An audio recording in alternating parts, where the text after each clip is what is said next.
Nagbabalik po muli ang inyong lingkod at nagbabalita ng mga balitang dapat nating malaman dito sa ating bansa. Ito ang Balitang Pambansa. Atin ngang matutunghayan sa channel na ito kung ano ang nangyayari sa loob ng ating gobyerno at syempre tumutulong na rin sa ating mga mamamayan na malaman ang katotohanan dahil mayroon tayong karapatan na malaman ang tunay na nangyayari sa ating bansa. Ngunit bago natin panoorin ang balita, huwag niyo pong kakalimutan na mag-subscribe sa ating channel at pindutin ang notification bell para lagi kang maging updated sa ating mga bagong videos na ina-upload araw-araw. At sa ating mga solid viewers naman dyan ay maraming salamat naman po sa walang sawang pagsuporta. At syempre, huwag din pong kakalimutan mag-iwan ng like at i-share ang ating mga videos. At kung mayroon ka naman pang opinion, ang ating comment section ay bukas para sa inyong mga hinaing. Ito na nga mga kaibigan, ating panoorin ang buong video. Salamat po muli and God bless!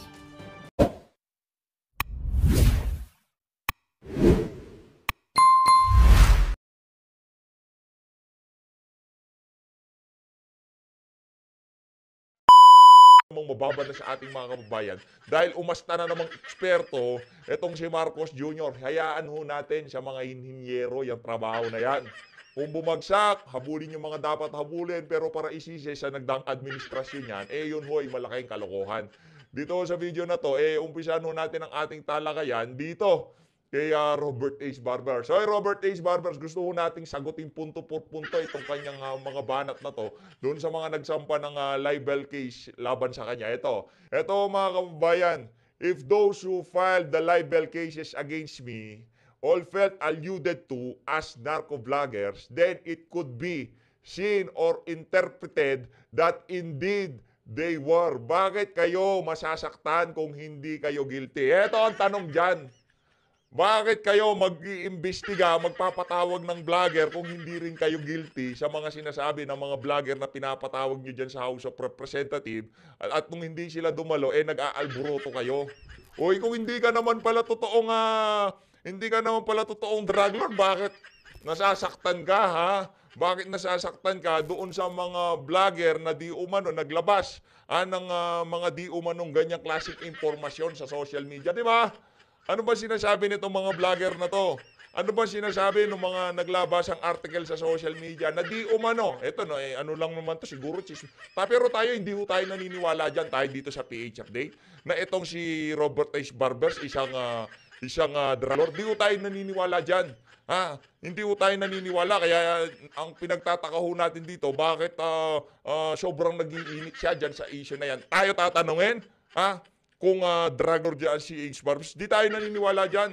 Chismis lang huyan, tayo na nagsasabi dito sa PH Update. Ngayon, kung ang majority sa ating mga kababayan hindi naniniwala, para saan yung panggigipit na ginagawa nyo sa social media, sa House of Representatives, sa mga vlogger na nagsasalita laban sa inyo. Pero tayo, naku, chismis lang nga, di totoo yan. Si Barbers, drug lord, hindi totoo yan. Di tayo naniniwala dyan. Dagdag pa ho nitong si Robert H. Barbers, I always abide by the constitutional provision on free speech and expression, but this cannot and should not be used as a license to besmirch people's reputation and throw expletives at their subject, contact false or fake narratives and propaganda lines, and firmly believe that they are not doing it for free. Now, simple lang naman. Anong sinabi nitong si Ma'am Crisette Laureti Chu? Pumunta sa korte tayo magkita. Kung yung mga isinampang cyber libel sa'yo, hindi totoo, at kung talagang itong mga inakusahan mo na to na tumatanggap ng pera sa mga narko, sa pogo o kung saan pa man, patunayan mo yan sa korte. Ngayon, hinahamon ho kayo ng mga vlogger na kung saan doon sa laban na kumbaga pantay-pantay tayo. Hindi yung tipong your honor, tapos merong papukpuk dyan sa House of Representatives na pagka napag-initan niya ang ang pangalan nito, yung si Ma'am Crescente, auto-contempt, ika nga. Diyan sa korte, wala akong ganun. Ika nga, di kayo pwedeng magsisigaw doon, mag-aangas-angasan doon, ika nga, di ba? Kaya, ano lang, sagutin nyo na lang ho sa korte yung mga isinampang cyber libel sa inyo, Mr. Congressman Robert Barbers. Pero kung tayo tatanungin, kung naniniwala tayo na drug lord yang si Robert Barbers, chismis.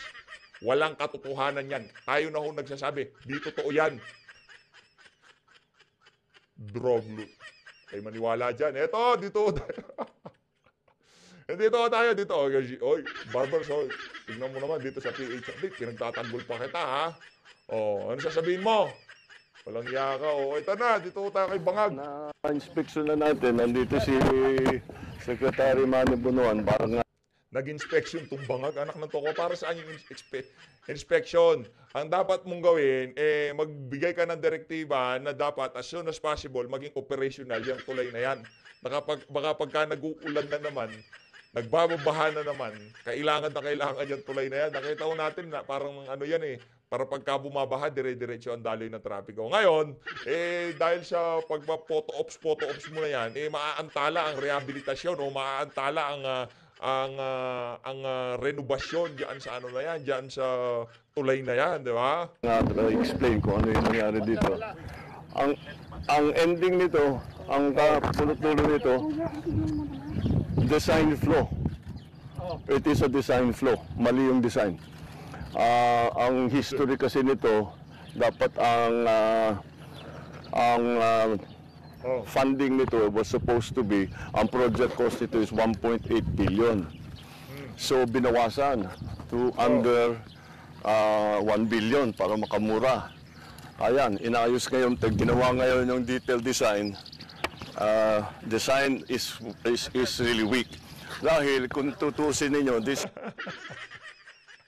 Design is... Ang nakikita lang naming weak dito, ang pamumuno mo, Brad. Pero yung mga yan refleksyon ng isang bangag na pamumuno. Pati tulay, nagre-resign dahil sa kapalpakan ng busi. Pati tulay, di kinakaya yung mga kabalbalan nitong si Marcos Jr., nagbabaksakan This is supposed to be a suspension bridge, nakasabit. Nakaganyan yung arko na ganyan, tapos yung bridge, Baka tama lang yan ng pulburon, Brad. Ibigay mo na sa mga engineer, yung usapin na yan.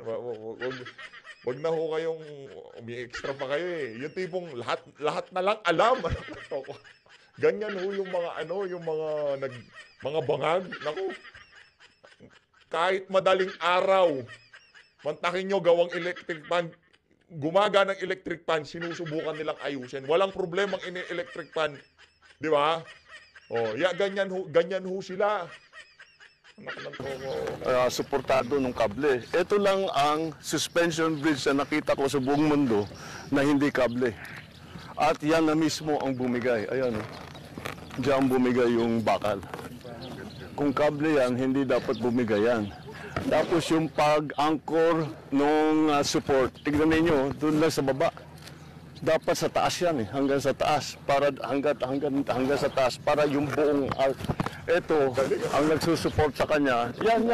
Galing ano lang ibang klase. Ano na naman bang flavor ng pulburo ng tinira mo? Bakit ano na naman bang trip yan? Yung bakal na nakikita ninyo at saka yung simento. Yan lang ang nagsusupport doon sa buong tulay. So, mahina talaga ang design dito. And so, ano gagawin natin? Alam ko na. Kailangan munang magsalita at ipakita na talagang nasira may problema dito. So, sino dapat sisihin natin? Diyan natin yung mga leader na imbis na gawan ng solusyon, ang uunahin ho nila kung sino ang masisisi nila. Yung si Marcos Jr., di dapat maging presidente yan Wala ho siyang kakayahan. Weak leader ho talaga. Tama si dating Pangulong Rodrigo Duterte. Ngayon, nabudol na kung nabudol. Nandun na nandiyan na tayo 31 million na Pilipino binudol nitong walang hiyang presidente na to. Ngayon, kung isa ho kayo sa nabudol, nakikita niyo mga kakulangan ng administrasyon na to. Pagka hindi pa ho kayo nagsasalita, nabudol na kayo, meron ho tayong problema dito. Hindi natin kailangan malaking nung una pa nga ginagawa ito kasi naging umabot 900 million natin yung original na budget, umabot ng 1.2 dahil nag-refit. Bakit nag-refit? Nung nagko-construction pa lang, may nakita na gumagalaw, na mahina. Kaya kailangan balikan at refit. So, the whole process is, okay naman lang yung construction, yung contractor, sinundan naman ang plano. By the book naman yung kanyang ginawa, so up to specifications yung kanilang ginawa. Yun lang, yung specifications mali. So this is a design problem. Napos, this is a 44-ton bridge. Dapat 44 tons ang acceptable load. Yung dalawang truck na yan, yung naiwan yung isa, over 100 tons yan. Dalawa yan ang dumaan. Kaya, ayan ang nga nangyari. Hindi talaga kaya. Ito yata yung una Ito yung bumigay. Wala nang plating. Ito. Baka. And then, sumunod na lang. Ito yung una. Ito yung una.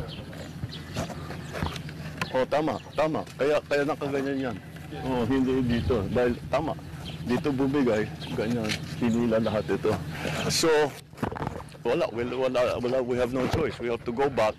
So, yung nagtitipid natin sa 1.8 million, useless. Ngayon, babalik na naman tayo, gagastos na naman tayo ng malaki. Papalitan natin yung mga support, Shoutout dun sa kulang-kulang na BICAM report na kung saan ang laki ng pondong pinag-uusapan kung diyan daan-daang milyon, doon ho bilyon-bilyon. Shoutout dun sa walang humpay na pamimigay ng ayuda ng administrasyon na to. Kung yan, daang milyon yung diyan nga, nakatipid tayo yun nga lang, bumaksak. Yun ang problema. Ang tanong, sinong may kasalanan? Sino ang nag-suggest na ititipirin yung proyekto na yan? Ngayon, nangyari na yan, ang dapat para sa convenient ng mga motorista, as soon as possible, dapat maging operational. Ngayon, balik po tayo doon sa issue ng kulang-kulang na BICAM report. Yung pagwaldas na sambayan ng Pilipino na 1 bilyon kada araw para dyan sa flood control. Parang ganyan din ho yan, mga kababayan. Parang ganyan din ho yan. Yung flood control, 1 billion kada araw. Yun nga, walang pakialam si Marcos Jr. 1 billion no ginagasta natin kada araw dyan sa flood control. Pero pagka umulan ng konti, ayun, automatic baha buong Pilipinas, siga nga, di ba? Hindi, mga mabababang area sa Luzon, lalo na yung nababaha ho yan. Pero wala ho siyang pakialam sa ganun. Kailangan niyang magpunta dyan sa, magbibida-bida, mag-umastang parang inhinyero, hindi nga nakapagtapos ng college, di ba? Ganyan ang problema sa mga narcissist yang si Marcos Jr. Parang nagtayo na naman tayo ng bagong tulay. Sir, Kaya, illegal liable. Yan. Yun ang number one. Kasi yan yung dahilan. Kaya ka nagpunta dyan Para ipinpoint kung sinong liable. Yung bang may-ari ng dyan natin makakalalaman. Well, I always have a saying, fix the problem, not the blame. Ayusin muna natin yung problema, believe me. Yung kakabukas lang na tulay, diyan sa Visayas ba 'yon? Yung pinasinayaan nitong si Bangag. Tapos 2 linggo pa lang nagbabakbakan na yung mga asfalto. Bakit doon di ka nagpunta? Bakit diyan mabilis pa sa alas 4 nandiyan ka? Di ka naman namin kailangan diyan We will find out who is responsible. Who is responsible is basically who made the design. Because their design was poor. Look what happened. And then also, those trucks should never have been on the bridge. So, sino liable dyan? Province. Hindi national to national to. Yeah, we Sabayan hindi kami dyan liable. have to be more careful about monitoring yung mga partly. load. Kasi, ganun ang problema. Kung 44 tons ang sinasabi, sasakyan mo ng 200 plus tons, medyo hindi nakakapagtaka na ganito ang mangyayari. Ayun na nga mga kababayan, naglabas lang ho ng saloobin itong si Supot diyan sa diyan sa bridge na yan. Pero ano ho bang nangyari? Okay, nakabisita diyan si Marcos Jr. Tapos, para saan? Diba? Si Tatay Digong wala ho siyang mga ganyang kaartihan, DOTR o DS, sa construction. DPWH, birahin niyo na yan. Tao pupunta dyan, daming problema. Ang daming krimen, daming bangag, ang daming, di ba? Ang daming problema ng Pilipinas. Yan tulay na yan. Ilan ba dumadaan dyan araw-araw? Ang problema, dami nagugutom, dami naghihirap, walang trabaho. Yun ang problema. Pero yan tulay na yan, ako. Marami lang maaabala. Meron naman daan sa baba, nakita natin. Marami lang maaabala, marami lang kumbaga pagka lumubog, hindi gumana yung mga flood control, yung daan, yung existing daan, bago itay yung daan na yan, lulubog yun sa baha, lulubog yun sa tubig. Ngayon wala akong dadaanan, doon magiging perwisyo. Kaya dapat bago pa dumating ang baha, Marcos Jr., ayusin nyo na ho yan. Dahil sigurado, pagka hindi nakadaan dyan yung ating mga kababayan, wala nang iba sisisihin kundi ikaw. Diba? Nandiyan na nakikita na natin eh. Pero imbis na dapat decente mano ginawa nyo, nagpa-photo ops pa kayo. Mga walang yata talaga itong mga bangag na to. Ito tayo kay Binibining Maharlika. Hahataw ho itong si Palangga dito. Of course, ang pag-uusapan natin, patungkol pa rin sa mga fake news na ipinibintang sa atin. Okay, so yung patungkol sa pag-file ng case ng aking mga palangga, mga kasama ko, kasama yan sa 37 noisy o 37 na inaakusahan kami na pogo at narco vloggers. Bibigyan ko lang kayo ng konting background kasi meron kaming group chat. And I would like to thank you, Commissioner Rowena Guanzon, na ikaw naman ngayon ibinoboljak ng mga kapinklawan mo dahil. Naku, alam mo, kababayan ko yan, si Rowena Guanzon. Kaya lang, nung panahon ng bardagulan namin, nung bangag, nung ako ay bulag na bulag pa, dito sa mga bangag na Adictos Benedictos, ay gigil na gigil talaga ako dyan kay Commissioner Rowena Guanzon. Diba? Alam niya yan. Kasi siya yung commissioner dati sa COMELEC at gigil na gigil ako dahil nga doon sa disqualification case ni Bangag. Siyempre, akala natin, ibabangon niya yung Pilipinas bilang isang supporter na akala natin itutuloy ang magagandang ginawa ng father niya at hindi yung mga masasama at yung build ni Pangulong Duterte. Talaga naman ngayon, nagboldyakan tayo naman with Rowena Guanzon. Pero bakit ko ba binoldyak si dating Commissioner Rowena Guanzon? Kasi nga, lagi siyang humingi-ingiwi na ganon. At sinasabi niya na adikto si Bangag Jr. Siyempre, bilang isang supporter, masasaktan ka. Kita mo, siya na lang ang halos visible na nag-iisang anti-Marcos talaga. Yan ang sinasabi ko na may paninindigan yung tao. Principled Ilongga yan eh. Alam mo, sa totoo lang, gigil na gigil talaga ako sa kanya dati. Diba? It's the same thing nung shout out kay Doc Lenny dito, no? Parang ganda nitong si Palangga dito sa video na to. Ibang klase yung antipara niya. Ayos. Gigil na gigil din siya dati kay Attorney Vic Rodriguez. Ayan. Gigil na gigil din. Doc Lenny, alam ko nanonood ka. Gigil na gigil sa kay Attorney Vic Rodriguez dahil nga sinuportahan si Bangag. At nung pumunta si Attorney Vic Rodriguez dito, sinabi niya mismo yan dun sa aming forum, no? Nagigil ako sa'yo dati, galit na galit ako, ganyan. And nung si Attorney Vic ay nag-expose na rin sa lahat ng kademonyuhan ng gobyerno ni Bangag, minahal niya na si Attorney Vic. It's the same feeling yung kay Madam Rowena Guanzon dahil isa siya sa mga nag-facilitate o tumulong sa amin. Actually, sinasama ko na yung sarili ko kasi supposedly kasama ako dito sa pag-file ng libel case, okay, laban kay Barbers. Kaya lang, nag-usap kami nila, Cathy, lahat sila, kausap ko yung mga yan sa group chat, nang sabi ko kayo na lang muna mag-file ng case kasi, syempre pag nag-file ako ng case, kailangan ko pumunta ng Pilipinas. Diba?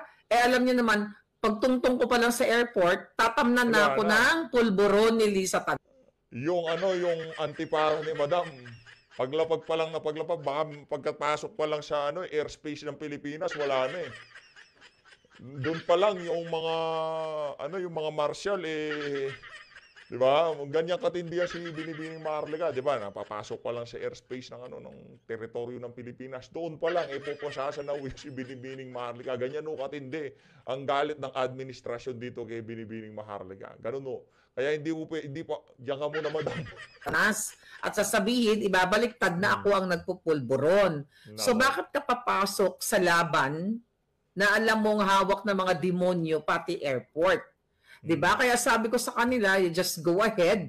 I'm here na nagsuporta sa inyo, ganyan-ganyan, unahin nyo na. So, unahin nyo na yung mga jutang ginimes yan. Dahil, di ba, pinapatawag kami para mag-investigate, para imbestigahan daw ang mga narco and pogo vloggers. So, pinagbibintangan kami ang mga anti-bangag critics or vloggers na kami ay binabayaran ng pogo operators at yung mga narco o polboronic. Pero ang totoo, itong bangag na administrasyon na ito talaga ang nakikinabang sa pogo at saka sa polboron. At yung sinasabi ni Barbers na yung jutang gini, ayaw na kasing minumura siya eh. Ikaw baka ng ina mo, di ba? Kung ayaw mo palang mamurang, baka ng inang trillion times ka, hindi ka nila sana nagpolitikong hunghang kang animal ka. Lulusot at lulusot talaga, no, madam? Lulusot at lulusot diba? talaga. Ang pinag-uusapan dito, public interest. We talk about your corruption, lahat kayo, mga jutang ginimis kayo. Dahil pasweldo kayo ng bayan. Tapos kami, ang pagbibintangan mo, na nga kami ay narco, kayo dyan sa Tricom o Wadcom. Actually, mga kababayan, di ba si Cathy naging emotional, si Cathy Binag, si MJ naging emotional kahapon dahil yun na, kinakwenta ni MJ na may mga elderly na, yung kanyang like mother na dapat, you know, yung time na yun, sa totoo lang, tama dun si MJ, you know, na yung ginagawa ng Wadcom na ito or Tricom na ito ay panggigipit. Kasi ang sinasabi ng mga hinayupak na to, inimbitahan ang mga vloggers para daw sila mag-imbestiga, para makatulong. Kinuha kaming mga resource person in aid of legislation. Pero ang totoo, hindi naman kami inimbita para makatulong ang aming mga insights o aming mga expertise para, you know, i-improve ang batas ng patungkol dito sa pag-suppress nila ng freedom of speech.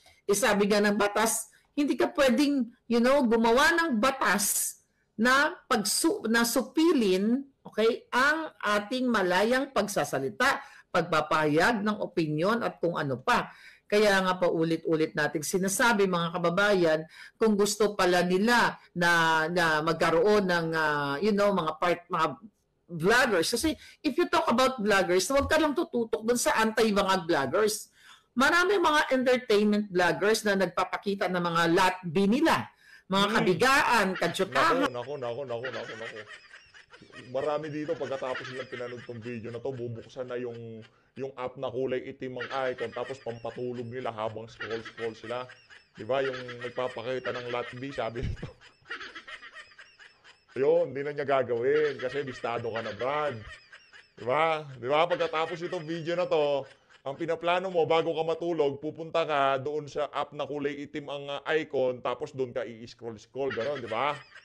O, yun kasi yun ang laman ng history ng app mo na yan. Kaya yan lahat makikita mo. Sa atin kasi walang lumalabas na gano'n.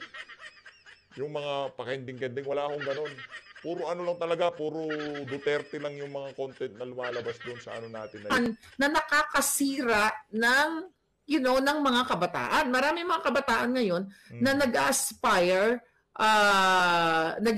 na maging mga vloggers na ginagawa na lang yung mga kaletsyan. Yung iba kumakain ng tae.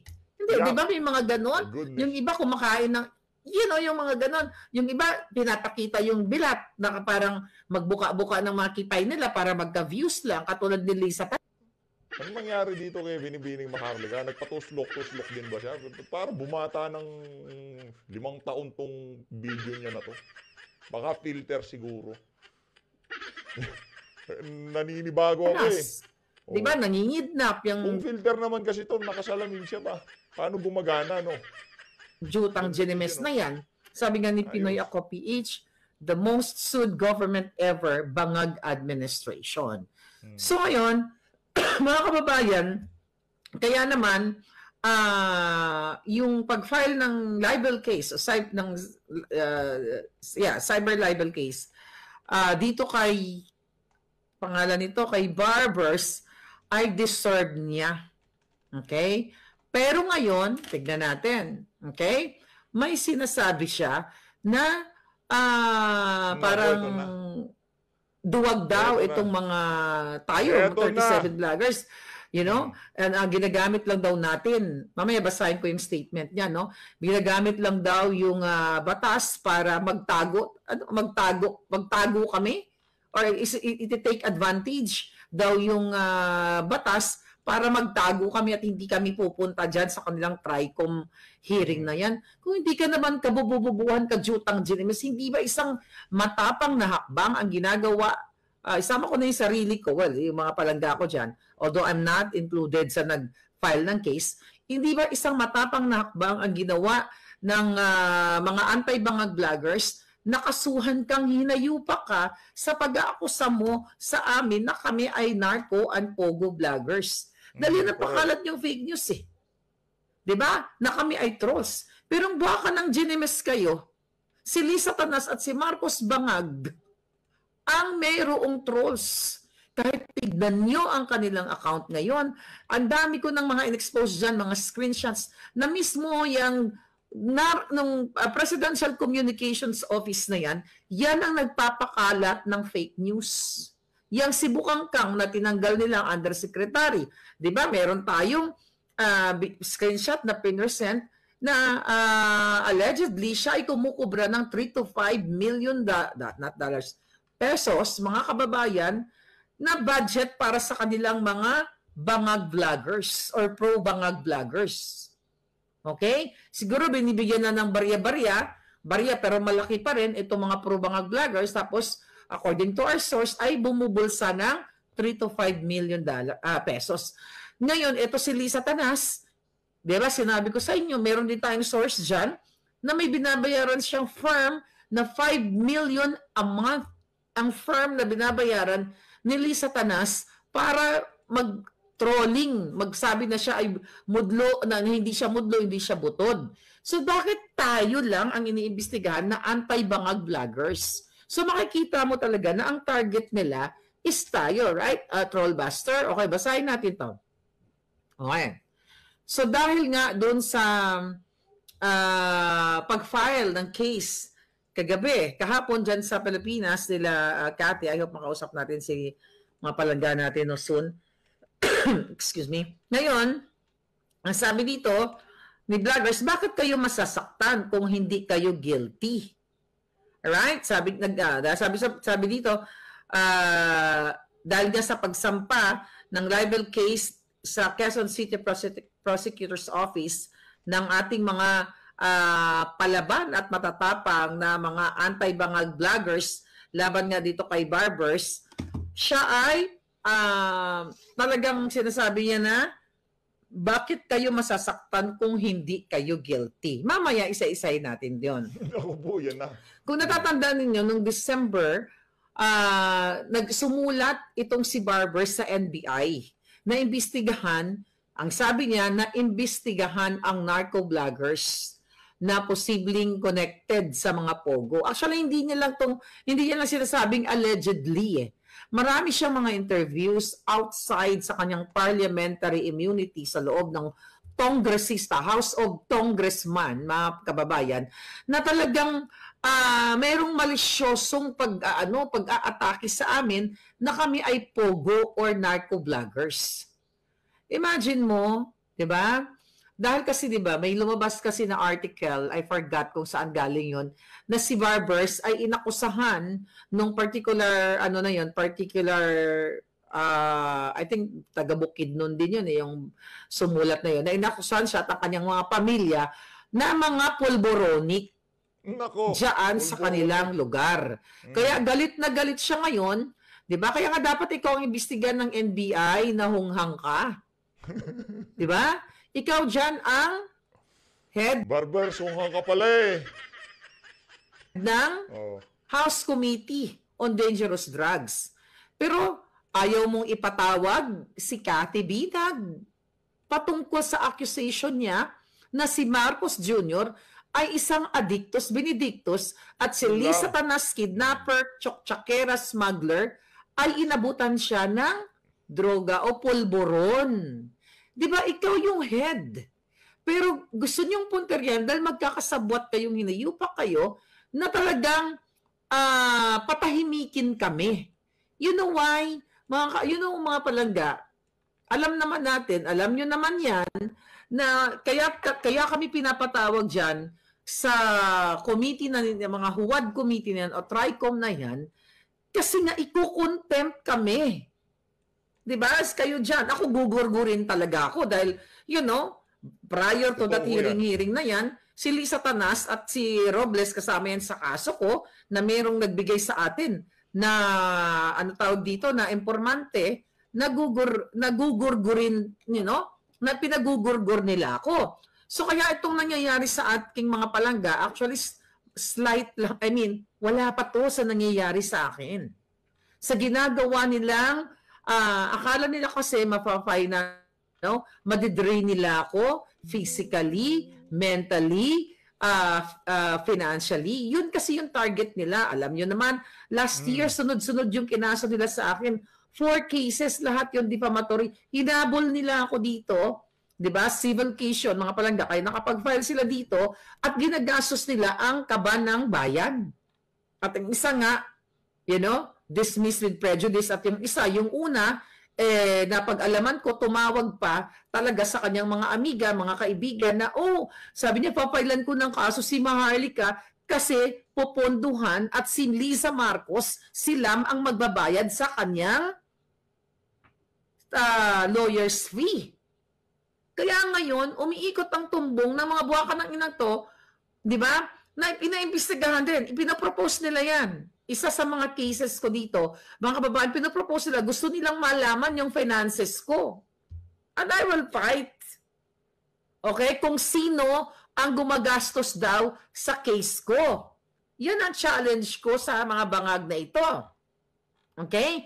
Kasi, iniisip nila, okay, ang nasa utak nila, ako ay pinupondohan ng narco o ng polboronic kung sino pa man. Ganon din yung pagbibintang nila dito sa ating mga vloggers dyan, anti-bangag vloggers.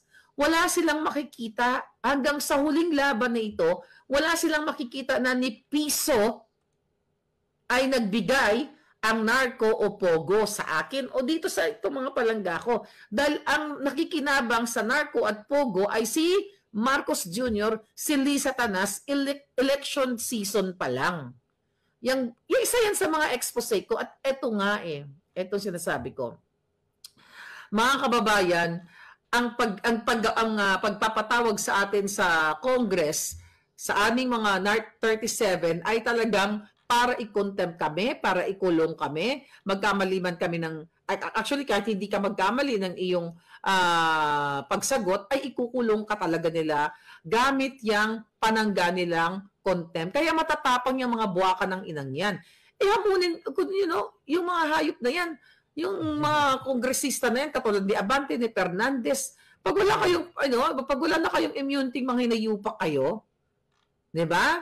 Mga talawan kayo, mga duwag. Tapos ngayon, dahil ginawa ng mga vloggers, anti-bangag vloggers, ang tamang avenue to file a case against you, Barbers, at meron pa, hindi lang si Barbers ang papaila ng case na yan. Tapos ang sinasabi pa niya, karamihan daw sa nagsampa ng kaso ay mga vlogger nga na inibitahan, yun nga, doon sa pagdinig sa TRICOM, pero hindi dumating o hindi dumalo. Kaya sabi niya, ni Barbers, ginagamit namin, ng mga vloggers, ang korte bilang panangga sa pagpapakalat ng maling impormasyon at paninirang puri.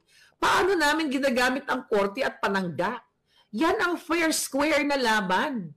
Kung ikaw nadjulul ka, na alam mo, sigurado ka na may ebidensya kang jutang genemis ka na kami ay narco, yung sumampas sa'yo na kaso kami ay narco at pogo-funded vloggers, ipakita mo sa korte. Magkita sa korte. Tama. Ako hinahamon ko yung amo mo si Bangag at si Lisa Tanas. Di ba ano ang sinasabi ko? Si Marcos Jr. ay addictus benedictus. Yan kung hindi totoo ay paninirang puri.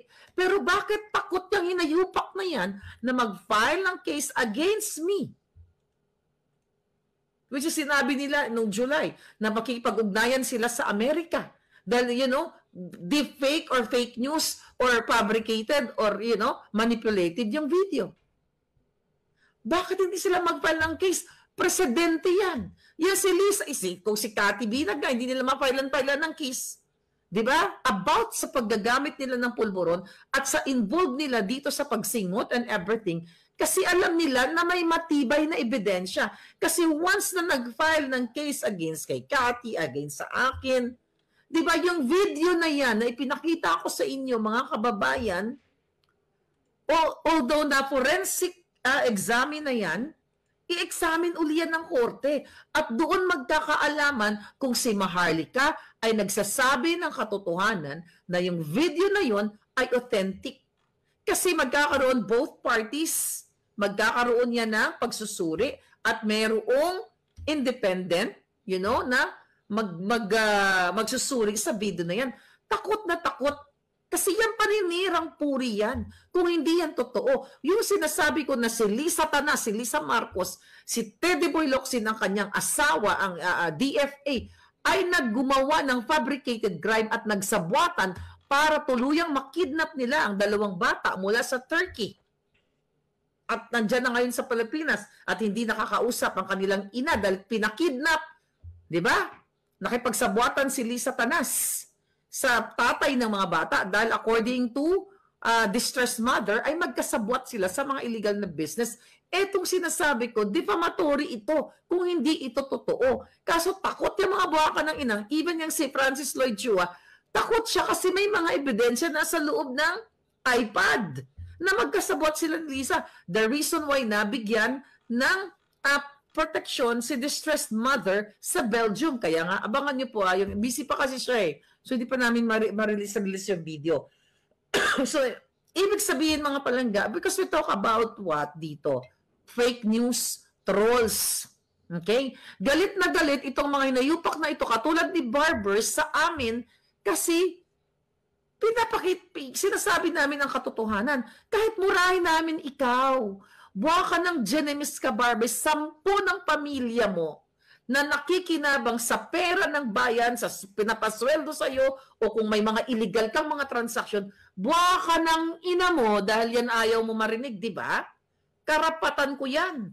Karapatan ko bilang isang tao, yan ang nararamdaman kong puot at galit sa ginagawa mo. Is that libelous? No. Ang mura na buha ka ng ina ay hindi libelous. Dapat kinasuhan na. O, kung si Obama nga walang nagawa. O, nung binulyawan sa ni Pangulong Duterte, ikaw sino kayo? Putang ina ninyo lahat. Ayaw niyong mamura, huwag kayong magtrabaho sa gobyerno or magtrabaho kayo ng tama, gawin niyo ang serbisyo publiko, hindi yung minura kayo, papatawag niyo dyan sa TRICOM niyo, tapos ikukulong niyo mga hinayupa kayo. Kung matapang kayo, lumabas kayo dyan, magsuot tayo ng boxing gloves, kahit babae ako, pitikin ko yung mga itlog nyong mga supot. Yun lang. Oh, yan. Oh, Barbers, hinahamon ka na ni Binibining Maharlika. Yung mga jetlog mong supot, pipitikin daw ho niya. Naku, ito talaga si Binibining Maharlika. Matindi yung katapangan nito. Makikipagbugbugan dito kay Robert H. Barber. Saludo. Alright. Tapos ano sinasabi ni Barbers dito? Okay? Ginagamit ng mga vloggers ang korte para panangga sa pagpapakalat ng maling impormasyon. Ijulul ka. Di ba? Papayag ba ang korte ng mga yan magpapagamit? Yung iba dyan, ginagamit, binabayaran ni Lisa Tanas. At baka ikaw, may kakilala ka mga judge na pwede mong bayaran and everything. Okay? Tapos sinasabi pa niya panangga, sabi niya, hindi daw siya nagbanggit ng pangalan sa kanyang mga talumpati at mga panayam. Kaya sabi daw niya, kung nag-react ay maaaring indikasyon ito ng kanilang pagkasangkot. Yun ang sabi niya. Ang sabi pa ni Barbers, okay lang sa akin na punahin ang mga palpak o mali sa aming trabaho.